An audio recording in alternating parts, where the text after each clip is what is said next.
All right. Hello, Stacy. Hi, How are you? I'm great. How are you doing? Awesome. I'm just excited that you can hear me. We had some technical difficulties at the top of the show here, but we're good. We're rocking now. We're rolling. So, Yeah. Stacy Diffendaffer, really, really appreciate you. I'm pumped that you're here. It seems like we've been trying to make this podcast happen for a while now, right? Oh, yeah. Yeah. but Yeah, life we gets in finally the got way it working. sometimes. Yeah, Yeah. absolutely. Absolutely. But I really do appreciate you. I appreciate your time. Thank you for joining us. I'm really excited for what we're going to talk about and all of the value that that we're going to be able to bring to listeners today and anyone that hears this podcast in the future. I've had the opportunity to hear just by conversation with you and just also kind of following you on social media and stuff like that to hear a little bit about your story and some of the things that have happened in your life, in your past, and stuff like that.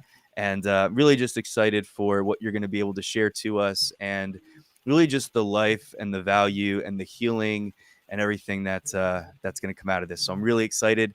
Before we jump into it, if you would just maybe share a little bit with us about who you are. Yeah, I'm an author. I've written a book called Unconditioned Love Healing Hearts and Minds in a Time of Conflict and Division. I also have some rental properties that I remodeled with my husband, which were really fun projects, and we rent them out now.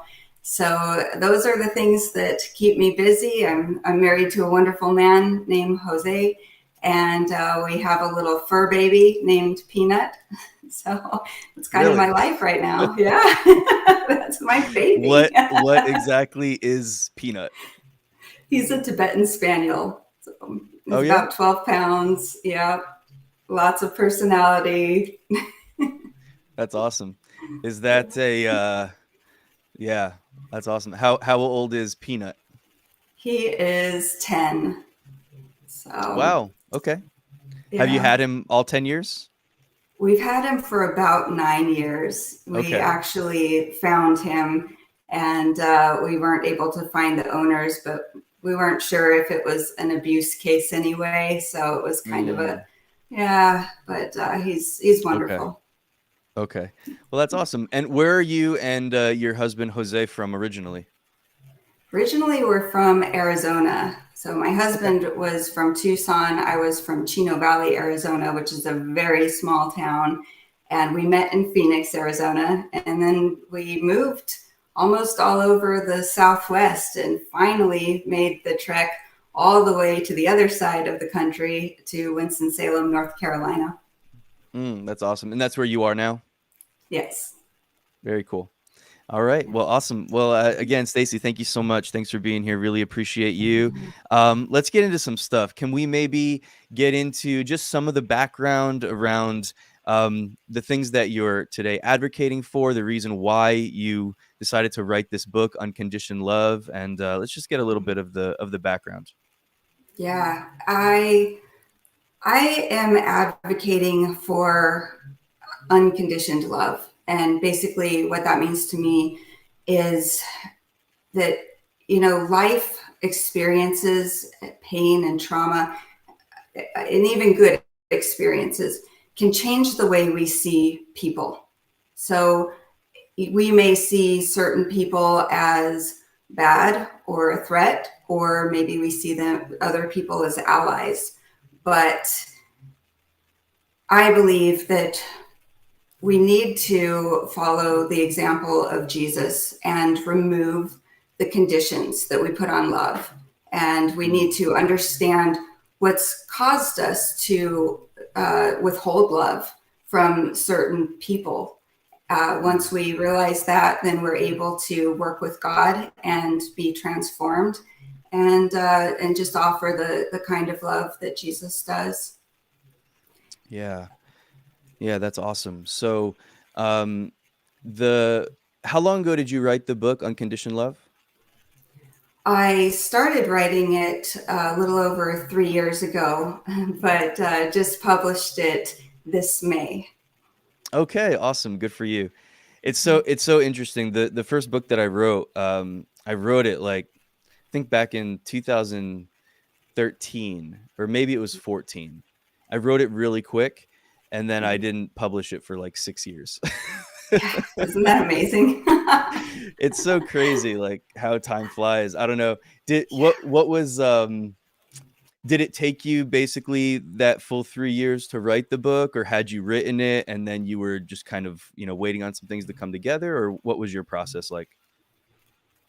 Yeah, it took me 9 months to complete my first draft. 3 of those months I had writer's block and I had to work through that. When I finished the first draft, I spent a year on rewrites and editing, and I worked on this probably Monday through Friday, like a job, Wow. 8 hours a day, sometimes 10. Wow. And yeah, I found my publisher after after a year after I finished my first draft, and then from there I did countless rewrites and editing for the entire year right up until publishing. Yeah. Well, let me do this. I don't normally do this, so if it doesn't work, we'll figure it out. But I want to just kind of, I'm going to pull this up on the screen just so for anybody that's watching can see it. This is the book on Amazon. So again, the author is Staci Diffendaffer, and the book is Unconditioned Love. Staci, this book I was looking just on Amazon, and really just some really great reviews of your book. I mean, I was really blown away as to like the response and to what people were saying. And I am reading it as well. I'm in it. I Oh, haven't read thanks. the whole thing yet, but I'm in it. And if I could, Staci, if I could, if this Mhm. wouldn't, you know, um, I there's an excerpt from your book that I would like to read, if it's okay. Sure. Yeah, You mind please. me? You don't mind me doing that? Okay. Yeah, that's great. Because I really do. I think that this is really, really powerful. And even though in this particular excerpt, I struggle with that word. You are talking about some of your experience, and not everybody can relate to your experiences, but I think that almost just about everybody will be able to relate to the feeling that you had, that's being expressed in this. And so I think this is really powerful. I just want to read this. um, each time I was hurt, it was like another weighty layer added onto me. I carried this new layer with me until another layer was added, and another. The longer I carried them, the more they decayed and rotted. By the time I was in my 20s, anger and bitterness had formed spores that spread to the innermost part of me. It didn't take long at all until I was thick with heavy layers that I mistook for armor that would protect me.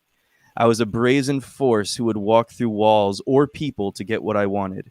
When my behavior triggered backlash, I laughed it off. But if you could have pulled back that steely veneer, you would have found a girl who understood that life was hard and believed that in order to survive, she must be harder. Maybe you can relate. I was the target of abuse, betrayal, abandonment, theft, and deceit. Without knowing it, I spent decades living in survival mode. I fought, throwing aimless punches at the world until one day the only thing I had left, my only form of protection, was stolen from me too. Chronic illness made me weak. It was as though all those layers had become too heavy to carry, and my body, the source of constant motion I relied on to outrun the angst, gave out under the weight of it all. When I could no longer fight, I hid.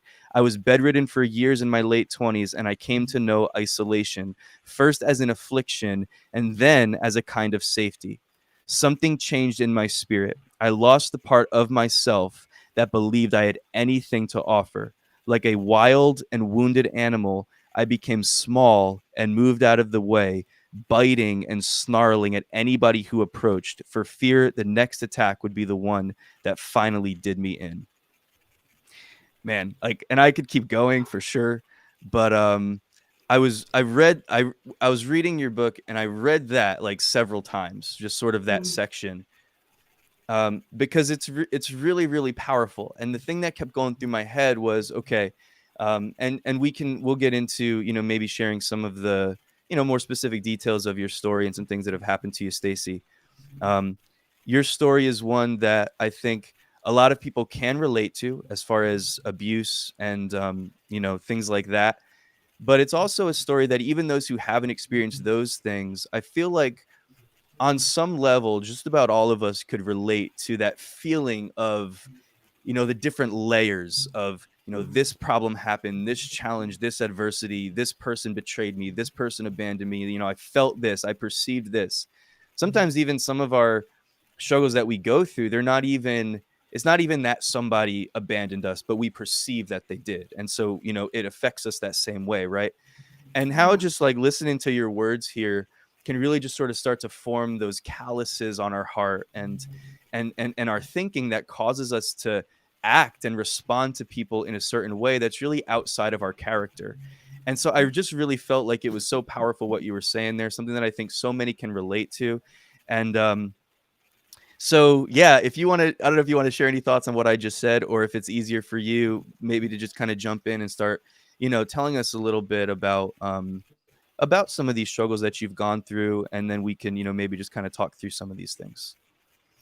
Yeah, I just the thoughts that I have, and I do touch on it in my book, but around all of that is that, you know, what I was working through was I knew God. I was saved and I had a relationship with God. But the more pain that I kept feeling and enduring, it tore me away from that trust in God. Mm, I felt yeah. like, if where are you, God, in this? If I can't trust you, then who can I trust? And the answer was myself. And Mm, and that's where we start to build that armor and kind of keep people at arm's length in different ways. We have so many different ways to do that, but yeah, yeah. it really comes down to just kind of this trust that's we can feel like it's broken, and really that can be kind of a misinterpretation of who God is and how he works. The whole time he Mm, was with me. He was absolutely with me in every single moment, holding me. And I know that now. But at the time, I didn't know that. And if I had, then it would have made a big difference. So that is mm, one thing that, I really want people to understand, is that he never leaves us. He's always with us. And he's just, ready to help us through the hard stuff in life. But yeah, sorry, I didn't mean to take away. We were going down the road of the things that happened.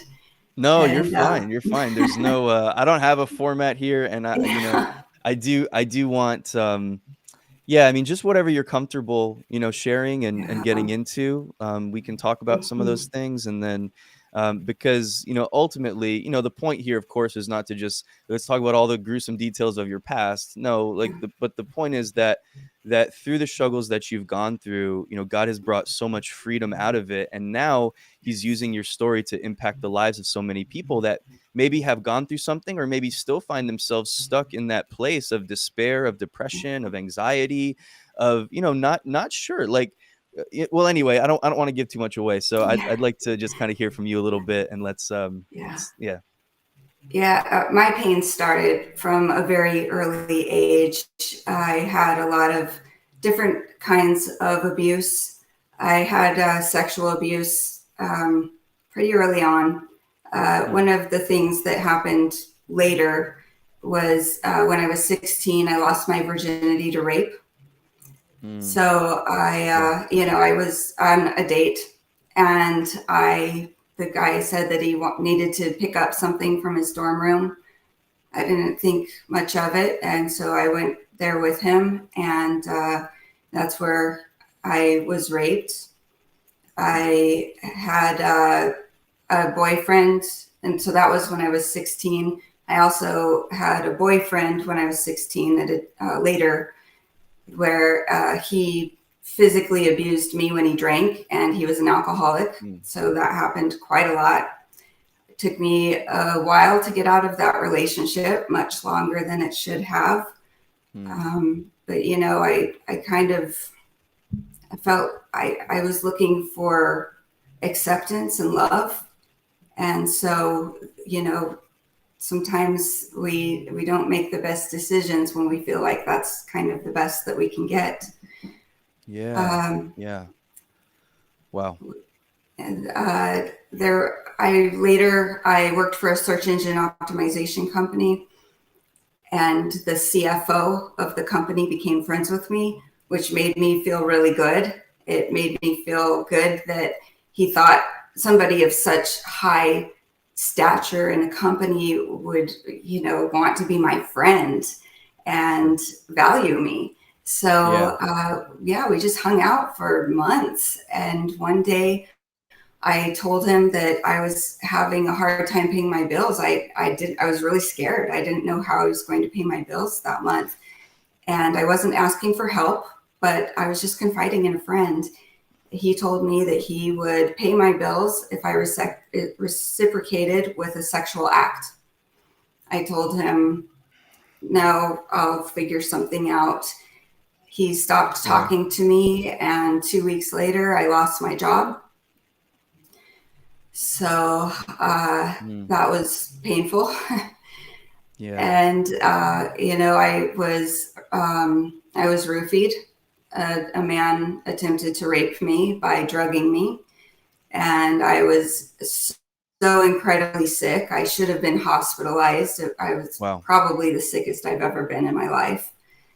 And thankfully, my friend got me away from the guy, and he wasn't able to rape me. Another time, a friend stole $25,000 from me.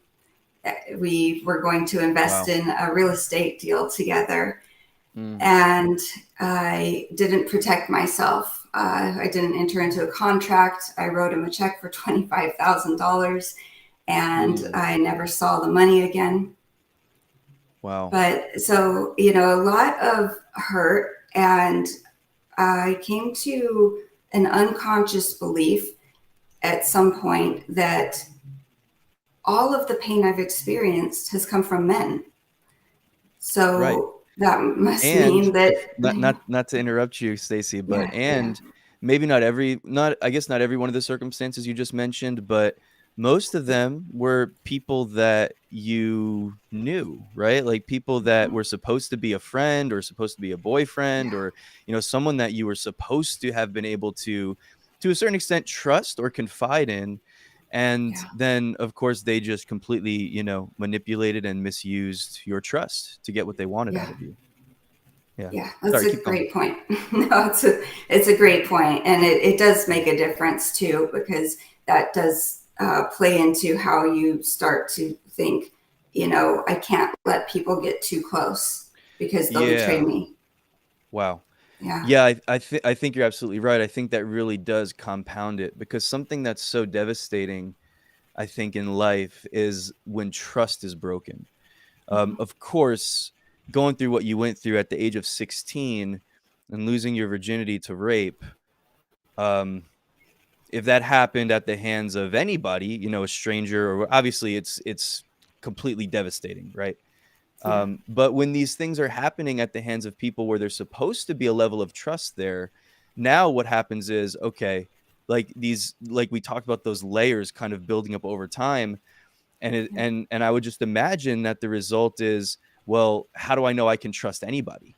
How do I hmm, know that I can open my heart up to anybody or open up my life to anybody and really, give myself to actually get to that place where I can trust somebody in my life because it seems like over and over again when I've tried it, I've been like not just betrayed, but betrayed in these like really gross and disgusting and demeaning ways. yeah, Is that yeah, is that part of yeah, the struggle, I yeah, guess? yeah. Yeah. Absolutely. I mean, the guy that raped me, I actually worked with him. And so, I mean, that, Do again, you ever there's a see him again? familiarity there. Well, what happened was the next day I knew that we were working together. So I came into work expecting a really awkward encounter, and he Uh-huh. wasn't there, but the police were. And they said that they were looking for him. He had a warrant out for his arrest for multiple rapes. Wow. Yeah. Wow. Oh my Yeah. goodness. And it's interesting because just looking back on how I dealt with everything, it I I really acted like it was just normal. that it was another day, and even told Mm. myself that in a way just to comfort myself that, you know what, this is life, and you've been, I had already been through a lot, and so I was just kind of like, you know what, this is life, and life sucks, and you Yeah. die, and then whatever, and all Wow. of those cliches that you Wow. hear. I mean, this is why people say that stuff, because they just want to blow it off and avoid the pain and not deal with Mm. it, because it feels safer. Wow. Don't feel like you have to answer this question if if you don't want to, but I was just wondering, with the cops being there that day that you showed up to work after this, traumatizing experience the day before, did you did you ever did you tell them that you were a victim as well, or did you just kind of let them, they were already after him, and did you just kind of let it go? Like, did was that something that you held on to and kept hidden for a while, or was it something that you brought out and told the authorities about? Yeah, I didn't tell them. I Yeah, I hadn't even processed it yet. I kind of I wasn't even sure if what had happened to me was rape, because Wow. we yeah, our Yeah. especially back then, our culture um, made a point to, when women came forward, the questions arose, well, how badly did you fight? How badly were you beaten up?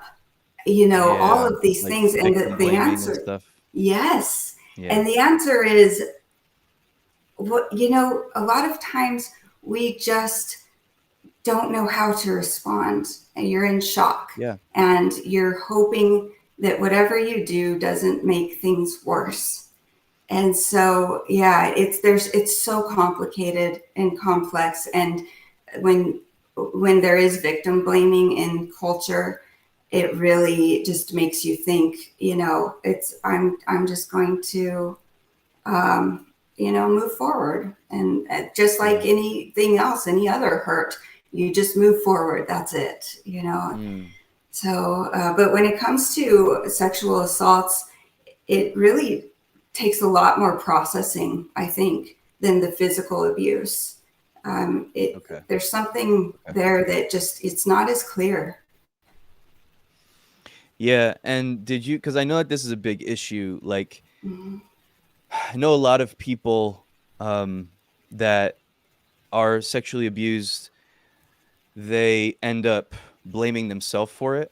They end Mhm. up thinking, that it was either all their fault, or on some level it was their fault, or I could have done this differently, or I'm so stupid, why did I do that? And I think that a lot of shame surrounds it for so many people, because they really do sort of internalize it as something that was somehow on some like really twisted level it was their fault. And anyway, is that something that you dealt with as well? Yeah. Yeah. I thought it's my fault. I mean, I didn't, I went back there, I went into his dorm room, and then, just whatever happened, I kind of felt like if I didn't, you know, that whatever I did wasn't enough, so it must be my fault. Yeah. It's Yeah. just so it's so like maddening to me, like, to think about, somebody like will will do that to another person, will inflict that kind of harm, that kind of not just physical, yes, physical, of course, physical abuse, physical assault, totally taking advantage of somebody, but like the psychological and mental and emotional harm that follows it for so many people, like often for Yeah. years, often throughout the rest of their life, often causing them to, have like destructive relationships in the future, and, not being able to get close to people like we talked about, and having those walls put up and those barriers. And then like it's so crazy because, this is a statistic that I've heard. I don't know if maybe you know more information on this than me, but my understanding is that about 2/3 of sexual assault just goes completely unreported. Um, Mhm. and that a very, very small percentage of sexual offenders will actually get caught or actually do jail time, that kind of a thing. because again, it becomes, it's just so unfair when I think about it, that someone else will inflict that kind of pain on another individual, but then the victim will then think, maybe even go through the rest of their lives or several years of their lives thinking that it was their fault that it happened, Yeah. and therefore keeping their mouth shut about it and not, not saying anything about it. Um, it's just such a twisted thing, and of course, the enemy is at the root of it, right? And Hmm. the Yes. the games that he plays in our minds and preys upon our thoughts and stuff like that, and we end up carrying things that we have no business carrying. So I guess, what Yeah. would you say to somebody who is just carrying around something like that, some kind of guilt or pressure, or even what, so often we know how these stories play out, right? They lead to depression so often, and Hmm. anxiety, and just like trouble in other areas of life. So anybody that's just walking around, whether it's from sexual abuse or just any other kind of Hmm. trauma that someone else is holding on to, that they're not walking in freedom from yet, what's something that you would, and maybe this is a loaded question, I know maybe this will take us the rest of the podcast even, and that's fine if it Yeah. does, but just curious, like what's kind of on your heart for these people that have been hurt and wounded and Yeah. in some kind of trauma.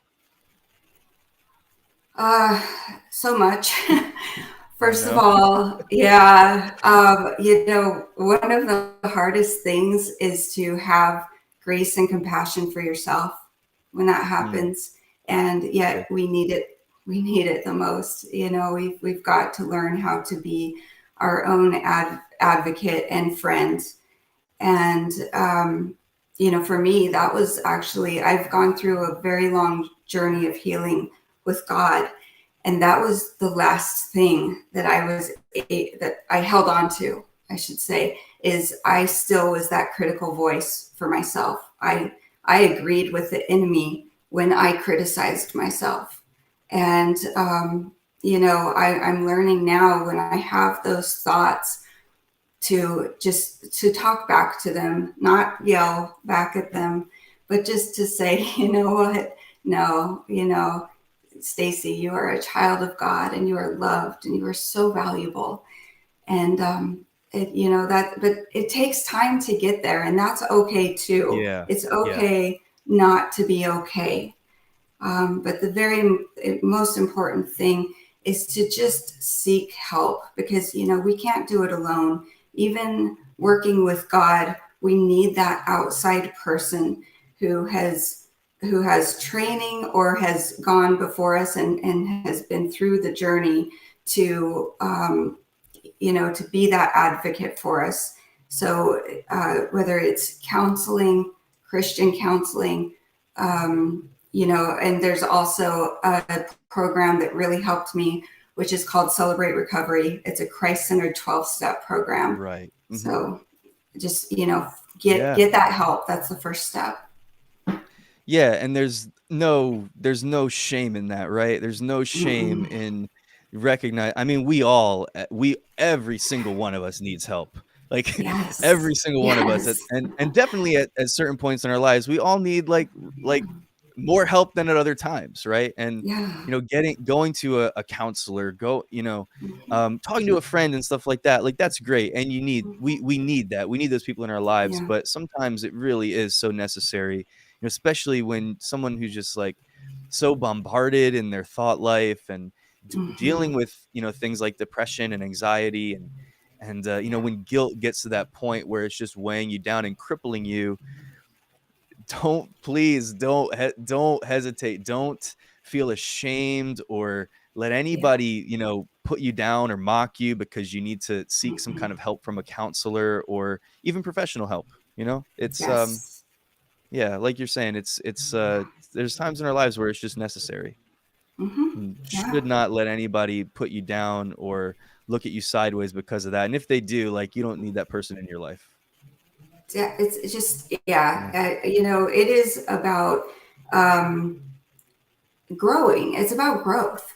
And even, I mean, for a lot of people, it's about healing first. But even for people who haven't experienced deep trauma, and I say deep because I think of COVID, and honestly, I feel like most of us have been traumatized by that in one way or Yeah. another. Right. Even if, Right. we weren't like, I came out of that pretty unscathed, but still, there was this, there were things that were very difficult, times that were difficult. And I know Sure. that a lot of us have had that. So, yeah, I mean, it's always a good time to grow and to, especially when it's Christ centered. I really feel like that's important. But going through these programs or counseling, it is just about keeping your spiritual and mental health in check, just like you would go to a regular doctor for a physical. It's important. Yeah. Yeah. And probably the area of health that not everybody, but an area of health that a lot of us, I'd say, probably the majority, um, neglect the most. Hmm. Like, Yeah. does that make sense the way I'm saying that? Oh, yeah. So, an area that I think we don't give a lot of attention to. Hmm. Yeah, but Jesus, he the work that he did on the cross for us was so perfect and so thorough and so Yeah. complete because he wants us to walk in absolute freedom. And Hmm. so, when we're allowing stuff from the past, and I say allowing, like that might be a sound condescending, but really Jesus came to set us free.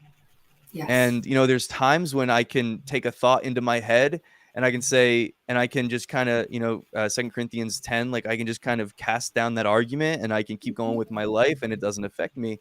But if I'm going through something in my life where, it requires more than that, it requires me to talk to Hmm. somebody, it requires me to get counseling, it requires me to, whatever it might be, to read Unconditioned Love. You know what I mean? Like it requires Yeah. me to go a little bit further, then Hmm. it's worth it, right? It's worth it because your mental health, your emotional health, all of that it's such a big part of life because Stacy, I think it's in those moments when we're alone. Like going back to that excerpt that I read from your book, where Yeah. you said it was like when your physical body started when you started being affected by that chronic condition in your physical body Hmm. to where now you couldn't move around as much as you did before.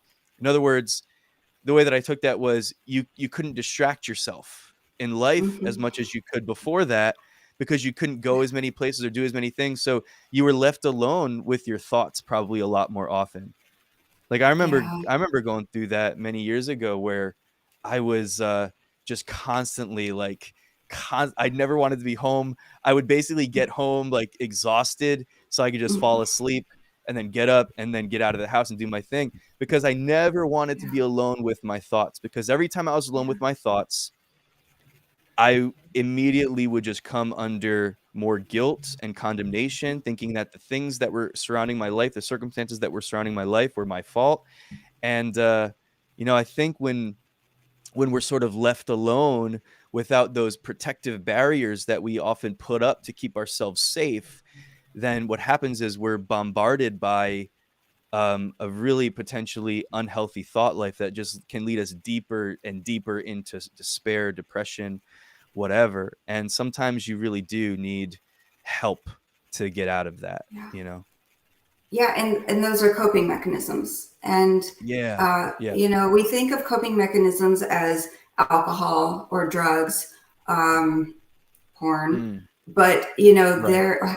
there's also staying busy, being having a temper, a hair trigger temper, worrying, being in fear, anxiety, trying to control everything, being a perfectionist. These are all coping mechanisms, and we use those to avoid pain and not deal with it because we think that that is going to keep us from hurting, and it doesn't. It is a time bomb waiting to explode. Eventually it will all catch up. And the chronic illness was my time bomb. I was bedridden in my late 20s to early 30s with fibromyalgia. I spent all of my time in bed or on my recliner, and I was I was so sick. And Yeah. I had panic attacks, and I mean, I thought constantly about ending my life. That's all I Mm, wanted to do because I was wow. so miserable. It catches up. Yeah. And so, Stacy, like, what started to kind of, I know it was a process that you had to walk through, but what sort of started to turn things around and, getting you to move in another direction and really beginning to walk in the healing that you've, come to experience and now is a Yeah. normal part of your life? Yeah. I married my husband, Jose, when I was actually going through a lot. I had just been diagnosed about I don't know, a year or two before that with Okay. fibromyalgia. I wasn't able to work anymore because I was so sick. So I lost my business.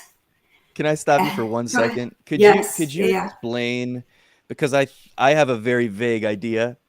Could you explain what fibromyalgia is, like how it affects the body? Yeah.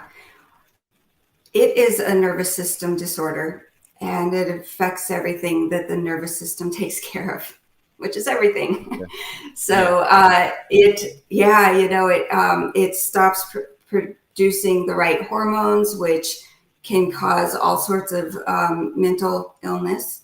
It gives you chronic pain. For me, it was chronic pain in my upper body, so my back, neck, and head. I had migraines constantly. My Wow. muscles were so tight that it pulled ribs out when I moved the wrong way. Really? Yeah, Oh my goodness. it develops scar tissue, so your muscles are rock hard. Um, Wow. it let's see, fatigue. So much fatigue that it feels like you're just unable to accomplish a small task. Um, yeah, that's there's a lot tied to it, and then it causes stomach problems and all sorts of things. But it really affects so many different areas of physical well being and Okay. mental. Yeah, Yeah. Wow. Well, I interrupted you, so yeah, I appreciate you um, yeah. just letting me know, what that entails. I don't even know if if I should say this or not. It sounds like a lot of those physical things that you were describing. It sounds a lot of like what was probably going on internally, Hmm. like in terms of describing the tightness and describing just like different aspects of it, the way that it was affecting your physical body. It's probably a lot of what was going on internally as well.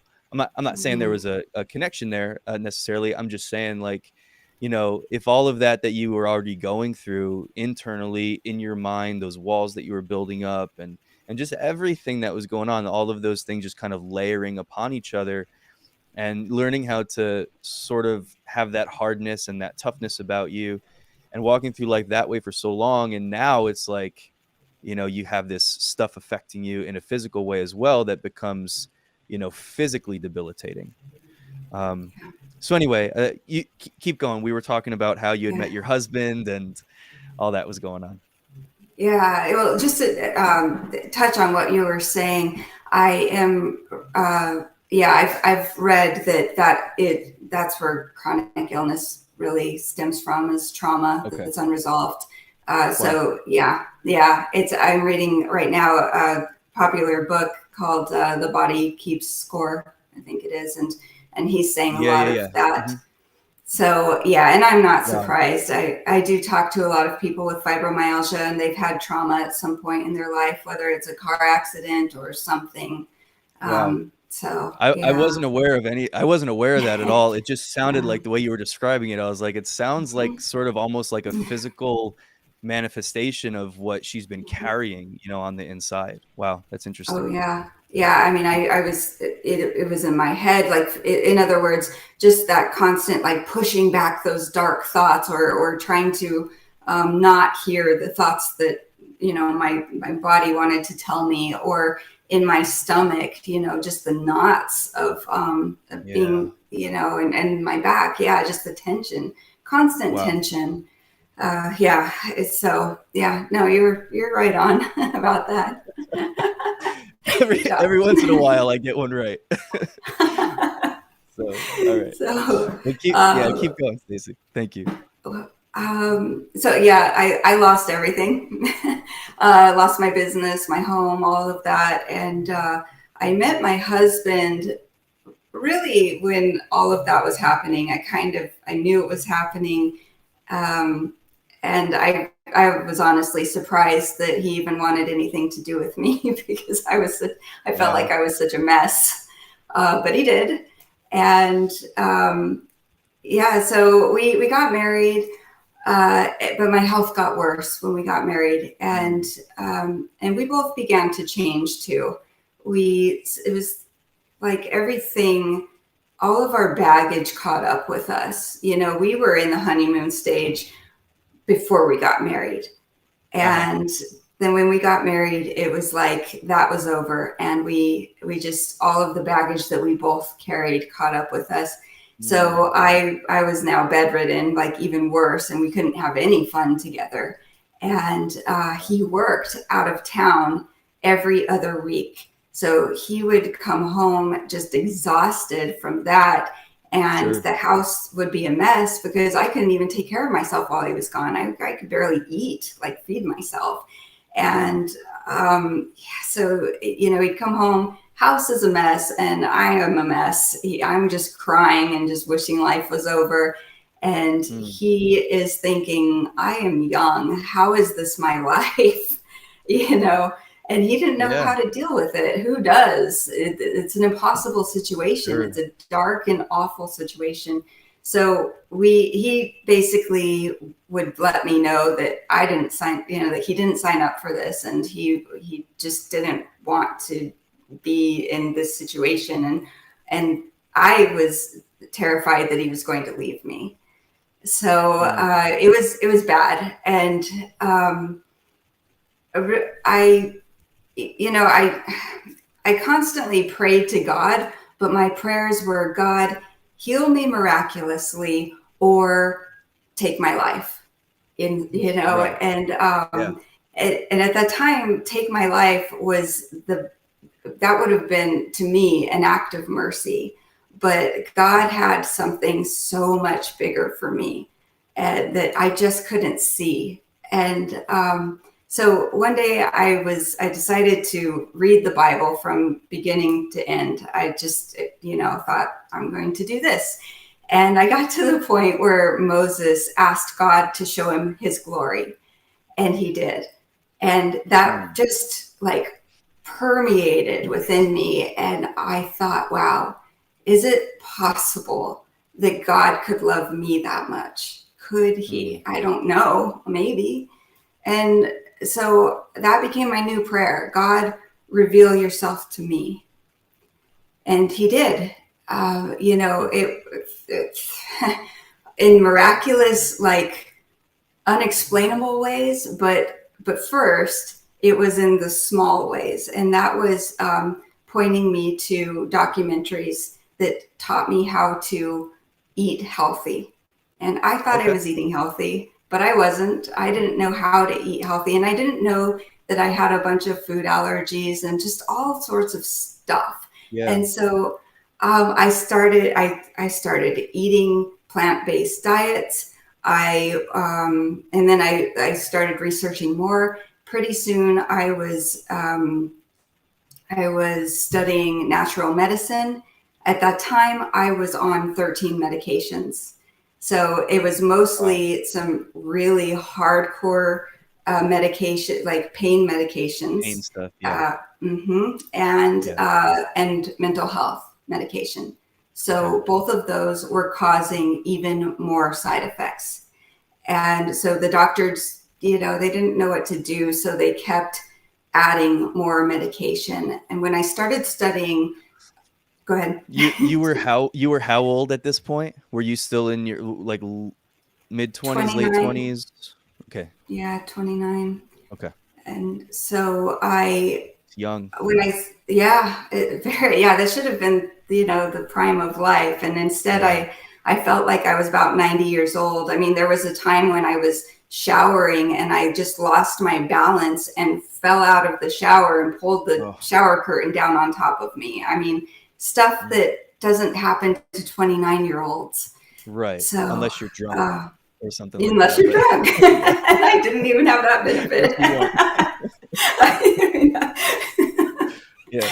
but but yeah, so I started to I got off the medication and then started taking supplements and just basically learning how to live. And I really feel like that was a big God moment, a long drawn out God moment, because Yeah. he could have healed me miraculously, but I would have continued down living in a way that wasn't taking care of my body. And so Wow. would right? And Wow. I mean, so he taught me how to live. I mean, Oh man. Jesus said, I came to give you life and life Yeah. abundant. And that's part of it, is learning how to live.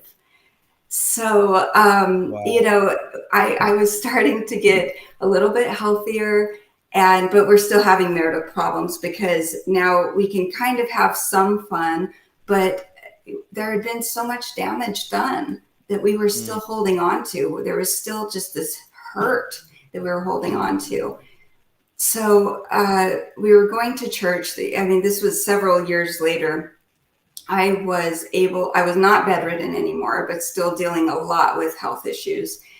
And we went to church one day, and there was an ad for the program Celebrate Recovery.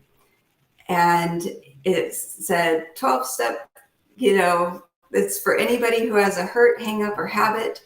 And my husband elbowed me and said, maybe we should go to that. And I elbowed him back and I said, maybe you should go to that because it's your problem, not mine. You're the problem. And, wow. and if you get fixed, then our marriage will be perfect. Yeah. And, That's what we all think, Stacy. right? God, just I fix mean, my it's wife. You need to fix my wife. God's like, exactly. nope, nope. No, I'm gonna I fix you know. first. Yeah. Exactly. And so he did. He went to the program, even though he felt like we both should. And I give him props for that, because Yeah. that's What a good hard. guy. Yeah. Yeah, yeah. I mean, that's really hard. So There he's really going to is the a program. stigma, Stacey. Like there really is such a stigma attached to these kinds of things. I Yes. mean, I know we already talked about this, but it just keeps coming into my mind. Like there really is such a stigma, and we get so proud, particularly Mhm. men. I would say Yeah. definitely more than women. But I think all of us can definitely have that those pride issues that really keep us from walking in freedom because we're unwilling to do something different. We're unwilling to admit that we need help. We're unwilling to, open up with somebody. And, I don't believe in like just sharing all your, baggage and dirty laundry with everybody, but Mhm. there definitely comes a time where we do just need to talk. We need to open up. We need to be willing to let that pride go a little bit so that we could really experience what he has for us. I mean, God can, as you said, really just supernaturally reach into your life and intervene and change things around in a Mhm. moment in a miraculous way. Yeah. Like he can do that. And I've seen him do that for so many people.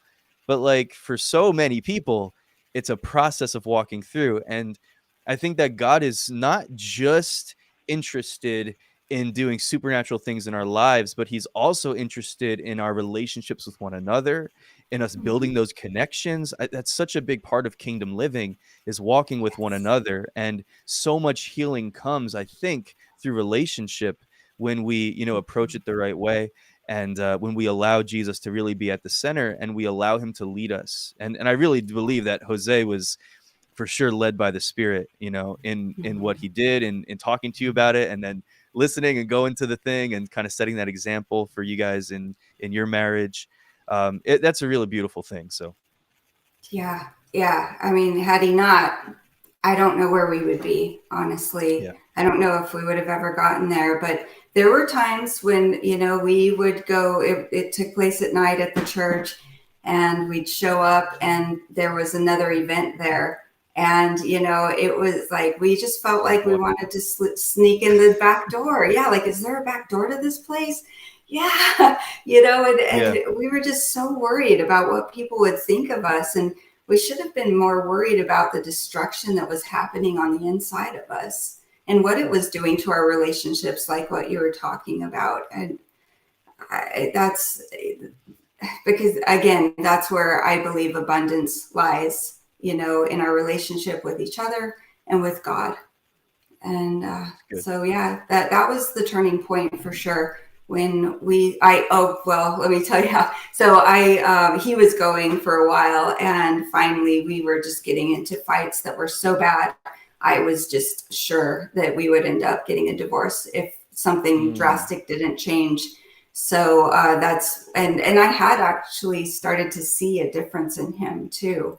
So that's when I decided to give it a shot and go there. But, I said the same thing. I was like, I'm not an addict. I don't, but that wasn't true. I was addicted to anger and come on. fear and Come on. controlling situations and people. It's the same thing. It's a different substance, or a different, it's Yeah. not, it's a different coping No, mechanism. right.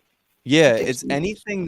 anything that kind of gives you that sort of release, like when pressure hits you, and then that sort of like, this is my reward, this is the thing that Yeah. makes me feel comfortable, this is the thing that makes me feel relieved for a moment, whether, yeah, again, whether it's pornography or it's some kind of a Mhm. substance, or if it's that like twisted place you go in your mind, like we can Mhm. become so addicted to worry, to like to Mhm. drama, to fear, like we can be so addicted to it. I talk about worry a lot because I think that worry is this thing in our that we do. It's like this place we go in our minds where we're just trying to keep control of our Yeah. circumstances by just like weighing them out and playing out the Mhm. scenarios, and what if this happens, and we just sort of live in that what if sort of a state, because it gives us this sense that we're in control, that we're in charge of it, and Yeah. Yeah.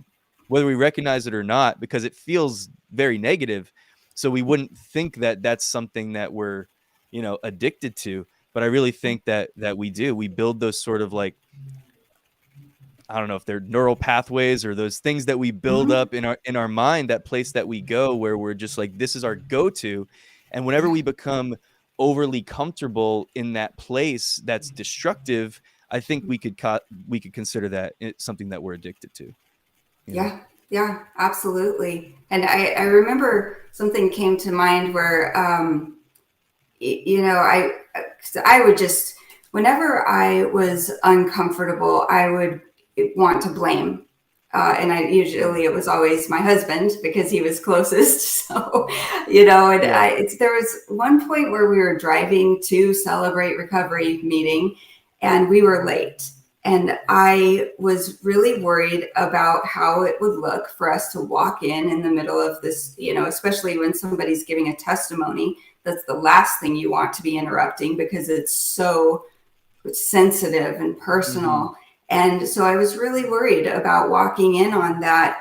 And I just started yelling at him for stuff. And I had that aha moment that I wouldn't have had I not been in the program. But my aha moment was, oh my gosh, I'm not angry. I'm scared. I'm Mhm. worried. And so when we're able to actually correctly identify what we're feeling, we don't have the need to blame other people, which, it's kind of something that's prevalent. Yes. It happens a Yes. lot. And I Yes. think instead of just sitting in the discomfort, we want to blame, because that, as Brene Brown says, that dispels our discomfort, Mm. at least temporarily. Yeah, for sure. For sure. Yeah. Yeah. Yeah. So you were saying that because of the fact that you were because of these things that you had already been sort of beginning to walk through, you were able to recognize in that moment that your anger was actually coming from a place of fear. Did I Yeah, hear that correctly? Wow, that's exactly. And powerful. I think that just about uh, all of our coping mechanisms come from fear, honestly. I mean, if you think about it, I would anger, agree. trying to Hmm. control. Yeah, it's just, it's fear. And yeah. Yeah. And so I know something that you do talk about a lot in your book is love, you know? Hmm. And so perfect love casts out fear. That's And right.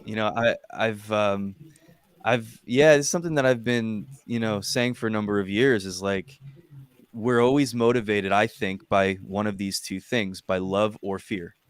Yeah. And fear is always all fear is always based on a lie. And Hmm. we look at the enemy is the father of lies, right? Yeah. And so, he's always going to try to manipulate in a way. And that's what fear does. Fear Yes. manipulates you, but love sets you free. Love frees you up to Hmm. be who you really are. Even Yeah. if you just think about it in our relations with other people, the way that we approach people and the way that we treat people. Hmm. Fear, if I'm motivated by fear and I'm having a conversation or I'm getting to know Staci Diffendaffer, like I'm motivated by fear, I'm probably going to be looking for, okay, what can Staci do for me? What can Staci Hmm. do to, prop me up? Or, what can I do to get the most out of this relationship? Because fear causes me to look inwardly and to promote Yeah. myself. Love does the Hmm. exact opposite. Love will cause me to say, you know what, like, how can I get to know this person so that I can be beneficial to them? How can I serve this Yes. person? And ultimately, Hmm. that's always so much better for us. It's better to give than receive. It's just, like on a very basic level, it's like the more we learn to serve people, the more we learn to even with like the more we learn to stop holding things back and allow people to see the real us, to see who we really are, the more impact we can have. And then, of course, at the same Hmm. time, the more freedom that we can walk in. Because again, Yeah. perfect love, the God kind of love, it casts out fear. Those two don't really coexist in the same place because fear runs from it. Hmm. Yeah, So that's exactly it. Absolutely. Yeah. so we're at this point now, and so you started going through the celebrate recovery, and just begin to experience the freedom of God in your life. And so now you're also on this path where you're learning to eat healthy and all that kind of stuff. Mhm. Um I love what you said. It was such a powerful thought that, like, God didn't just, of course God could have just supernaturally healed, taken all your pain away in an instant. But what he did with you, and I love when God does that, and we Yeah. pray for Oh, healing, we yeah, it's believe God for amazing. healing all the time, we see it Yeah. all the time. I love those instant miracles. They're really, really awesome, and they're Hmm. fun, and they really demonstrate the love of God. But it's just so interesting the way you described it, that what God was doing with you is that he was actually showing you how to walk in divine health. Yeah. You know, he was showing Yeah. you how to, because ultimately he knows that for you, this is really going to help you experience the fullness of the freedom that I've come to give you. Yeah. So Yeah. what is And that like now? I mean, yeah, yeah, go ahead. well, it also translates into relationship too. Again, a lot of pain is a driver of change. And so, and I've had a lot of it. So I've changed, but it has driven me to walk through the hard stuff of transformation with God. So drawing closer to God and relying on him. I've had a lot of isolation in my life. I've Mm, been isolated for over a decade because of this chronic illness. So not having wow. a regular job, and it's just my husband and I, and he works, thankfully. And but yeah, this has it's it's put me in a place where I would never have chosen it for myself, Mm, but I could only really truly rely on God I mean, my husband definitely is a huge support, but he's also human. Sure. And God is my savior. I mean, that was one of the things that we had a problem with is for a while I was expecting my husband to be my savior or the Come doctors to on. be my savior.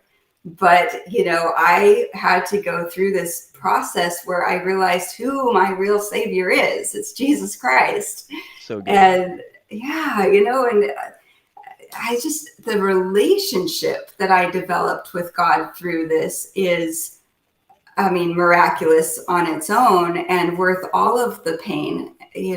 But on top of that, God really showed me after I had been through a lot of this healing process and I thought I was good. He showed me one day that, I was having a hard time with somebody who, again, I felt like betrayed me. And I was just hurting. And I was just asking God, show me how you see this person, which is not a prayer that I ever really prayed before. But I think that was the Spirit, it's like telling Yeah. me which prayer to That's a pray. great prayer. That's great. I Yes. love that. And he showed me something I was not expecting. He basically showed me that, you know what, this is how you see people. And it was just sin and fault. And he's like, all you can see, or all you're looking for is sin and fault, you're not going to be able to see me. And when all you're pointing at is people's faults, you're not going to be able to point them to the solution, which is Jesus. Come on. It was life changing. That was one of those moments that my whole world flipped upside down. And all of a sudden, God, I mean, it was so powerful. He gave me just this idea of what it looked like, what his love for people looked like. And Mm. I mean, I was able to feel it, like really feel it. And from from that point forward, everything changed. I mean, well, for a month, I was kind of in this place of just not even being present here because I wanted to be back in that place with God. And it's funny, it's interesting how even when he is telling me, here's a big check, you need to, like, you need to totally change your ways. I was just like enamored with how much love he gave. And, I mean, so even when he's correcting us, Yeah. it's still loving. It's Yeah. still so loving. Yeah. So yeah, that was transformational. I started to understand what was really important here. And that is all about, loving people, pointing them to the solution. That's kind of it. Loving God. Mm. It's so good. That's such a big deal. Like, what if we could learn to walk through life with people that way and to see people that way? That when we saw people, our first thought wasn't you're a vaxxer or anti-vaxxer, you're on the right or the Mhm. left, you're with me or you're against me. You believe this, you're Yeah. from that denomination, you're from that, like you're whatever, you're one of those kind of people. Like instead of all that, if we could look at people and recognize like this is a person that God loves. This is someone who's created. This is an image bearer of God, whether they're Yeah. saved or not saved, whatever. This is a person that God Exactly. created, that God Mhm. loves, that Jesus died for.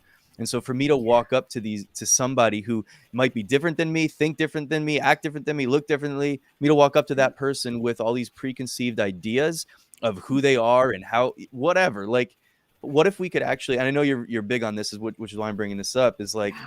uh, learning to honor people, learning to just honor Mhm. people, not just honoring the people that we like, not just honoring the Right. people that are like us, but just honoring people, loving people, demonstrating Jesus authentically to people in life. Um, Man, how different our world would be, of course, how different our lives would be, how much more I think Mhm. joy we would have if we could learn to be more generous, with the way Yeah. that we approach people, with the way that we give our time to people and our energy and even our words and our language and our demeanor and stuff like that. You know what I mean? Oh yeah. Yeah. Absolutely. It's just, I think about what is our testimony? Is our testimony about self protection and what's good for me? Or is it about, Jesus and what he can do for other people, which Right. points to them, right? You Yes. know, yeah. And, that points to them. It's just about seeing them the way God sees them, which, like what is their potential? How did God create them to be? What purpose does God have in store for them? you Yeah. know, if we can just look for that and oh man, and people look so much different up close too. We're so used to keeping people we disagree with at arm's length, and we can't see them at arm's length, like on social media and stuff. We Right. can't see the value there, but we can when we connect with them, when we draw close to them. So good. Um, Man, I love it so much. Stacy, how would you say, um, looking back from where you are now, and not anybody that's listening to this can't see you, but I'm seeing a person who's joyful, who's laughing, who's smiling, who's enjoying life, who's walking in freedom, who's walking in healing, who's leading others to do the same, right? And how would you, looking, just knowing who you are right now and going back to the person that you were, let's just say, I don't know, maybe at age 25 or something like that, Mm, when you were like, or maybe that's not the right age, the age that I'm talking about, where you yeah. were kind of like locked up and just very, very different outlook on life. How different, how different is your life today after having, been walking through and experiencing just the healing that the Lord has brought into your life? How different, um, yeah, how different do you feel today as opposed to back then? It's so different. I always wondered where that freedom was that Jesus said he came to bring us, where that abundant life was. I'm a Christian. I have a relationship with God, and I read the Bible sometimes, but it's like, where was that? And I couldn't understand where that disconnect was. Mm. But today, I'm I have so much freedom. I don't have um, dark thoughts. I'm not consumed by dark thoughts anymore. I don't look in the mirror and hate myself Wow. anymore. Wow. I don't see. Um, I used to just try to make people feel really small because I felt like I wasn't enough. And if I could make other people feel smaller, then maybe I would be, like enough. Um, I have an amazing marriage. We, even when we're triggered, we are able to talk through it and just, we don't go into that place of anger. Well, it's more of just hurting. And I think that, well, anyway, it helps us to work through things. Um, I see a lot of anger in the world, and I think that there's a lot to be upset about. But if we can meet it with just sorrow and grief, Mm. in that place, we're able to hear from God more than we are when we're angry. I think. Yeah. Yeah. I mean, it certainly helps in our marriage to work through things that way. We're able to just talk, and but yeah, I mean, to go back to I have an incredible freedom. I'm just able to. I still have some health issues that I Hmm. struggle through, but I'm able to do it with a certain amount of grace, rather than just going into that dark place where I'm just angry and frustrated and scared. Yeah. I just, Yeah. I know where my source of peace is. I know how to access that peace when I start to move out of it. So, Yeah. That's awesome. How big would you say that forgiveness has been throughout this process of walking in healing and freedom? it's everything. Uh, we're not able to fully heal until we can forgive. And Mm. I was able to forgive all of the people who hurt me. And, it doesn't make what they did right, but that's it. It makes it right in here. Like, it allows me to just let go of it and not be controlled by it. Yeah, so just practically speaking, how does that work? So for somebody who, like you, who has been just, we could say, abused by somebody, whether it was sexually, emotionally, psychologically, whatever. Somebody who was manipulated or abandoned by somebody that's been holding on to bitterness, resentment, anger, whatever it is, these things that lock us up and that hold us back and really, yeah, hold us back from experiencing the fullness of what Jesus came to give us, to accomplish for us, because we're holding on to something that this person did to us or these people did to us. What would you say, either like how it maybe sort of played out in your life, or just something practical to like help for somebody who's having a hard time like letting that thing go, letting that person go, and really being willing to forgive somebody else? Like, what would you say would be the maybe first steps toward experiencing that? Well, I'm big into the Celebrate Recovery program because it actually takes you through all of these steps. Forgiveness for these deep wounds, it takes time, but it also takes a lot of work. It's not something that we just time heals all wounds. It's, you've got to work through it.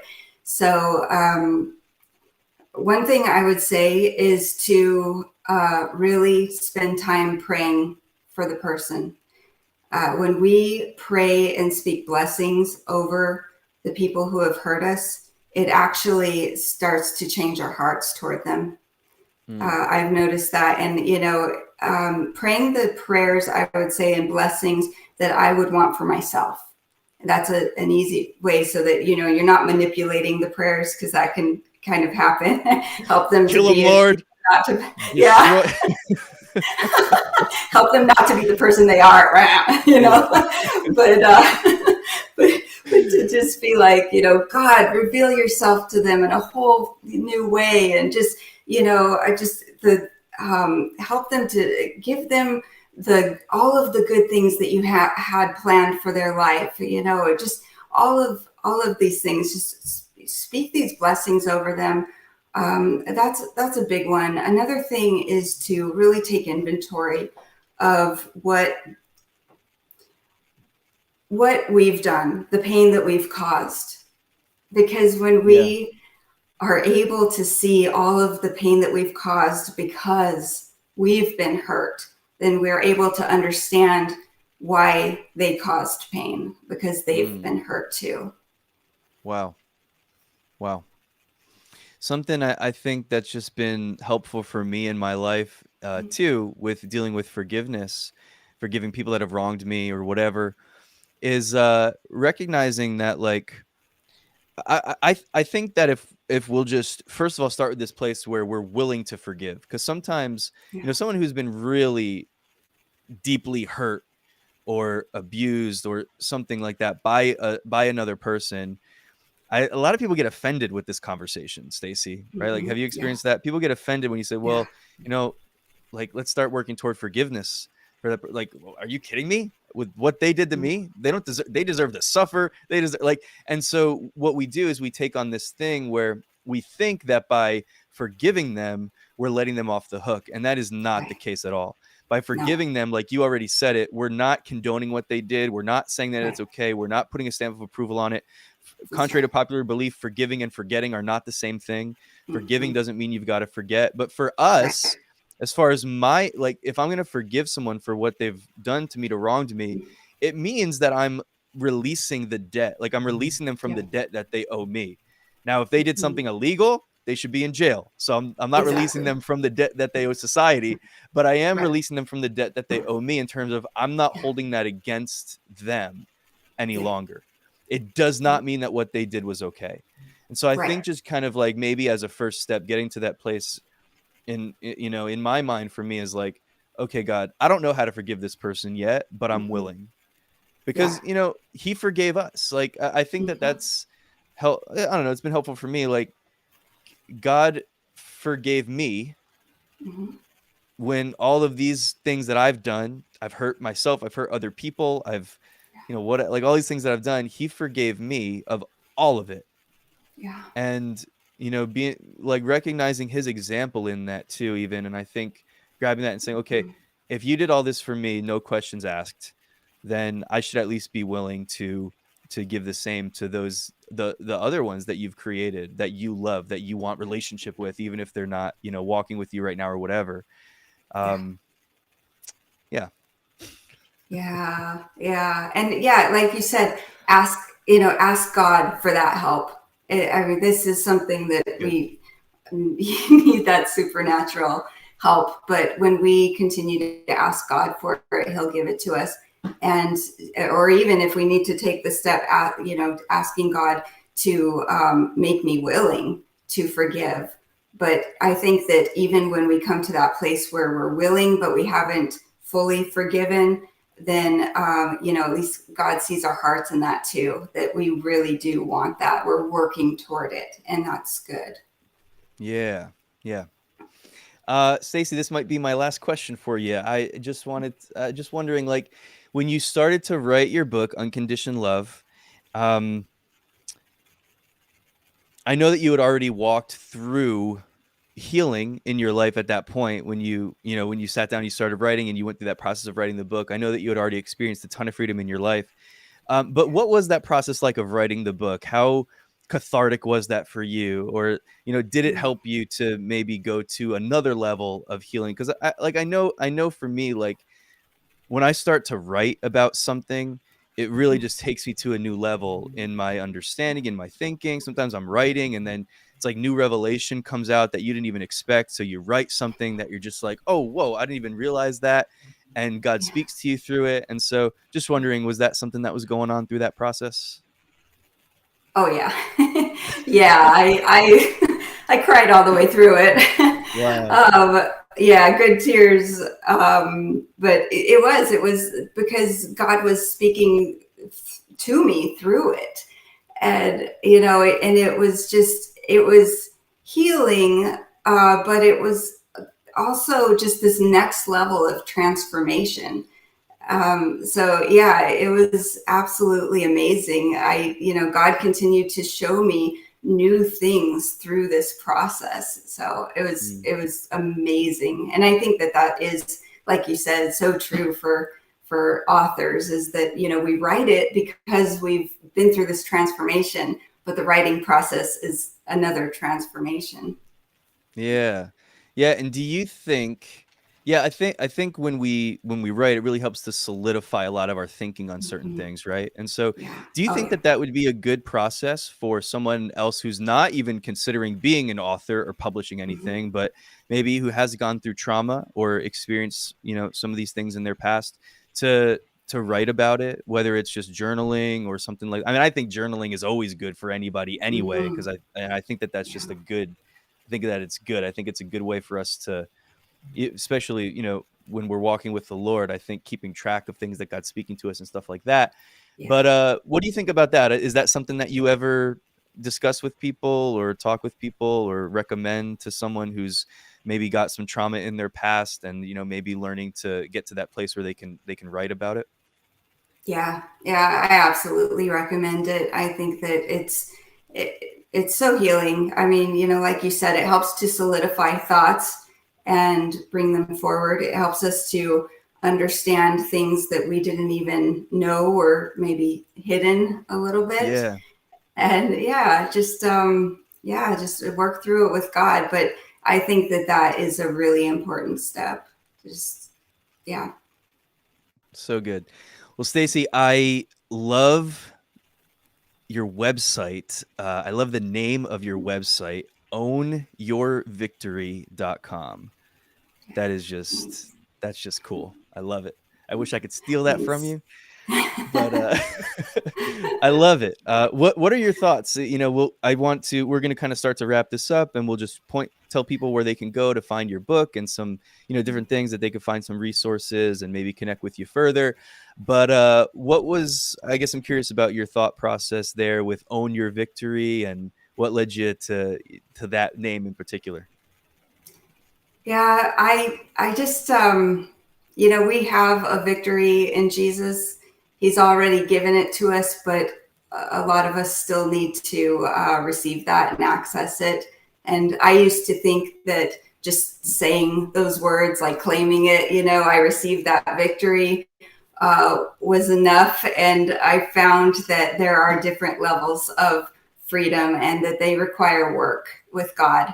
I would just, encourage people to just go through that journey with God. And again, a lot of times that requires stepping outside of just doing the work yourself and finding help, or even just, reading some really good books on it, whatever the case may be. But victory is ours. It really is. We just, it requires relationship with God and work, but it's so worth it. So good.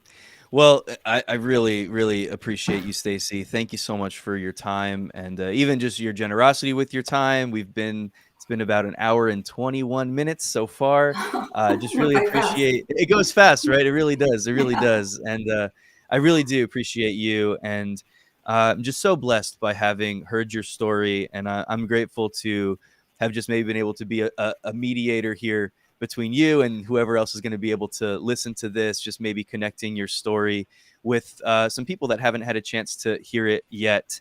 And I really do recommend your book. Let me see if I can bring it up on the screen one more time for anybody checking the video out. Unconditioned Love by Staci Diffendaffer. Can't see it from where I'm at. Healing Hearts and Minds in a Time of Conflict and Division. You can find the book on Amazon. If you're on the fence about it, just read some of the reviews, because they're really, really just fantastic reviews on this book. And so many people that have been blessed by it and touched and changed and transformed and have seen victory, as a result in their life. And I really appreciate, how do I say this? I really appreciate the message that you portray here of not being defined by your past, and not being defined by the trauma that you've gone through, not being defined by, things that have been done to you and that have happened to you, but really just coming into that place where the grace of God and his freedom really becomes the things that define you, and just wanting to express that to as many people as you can, so that they can walk in and experience his grace and his freedom in their personal lives.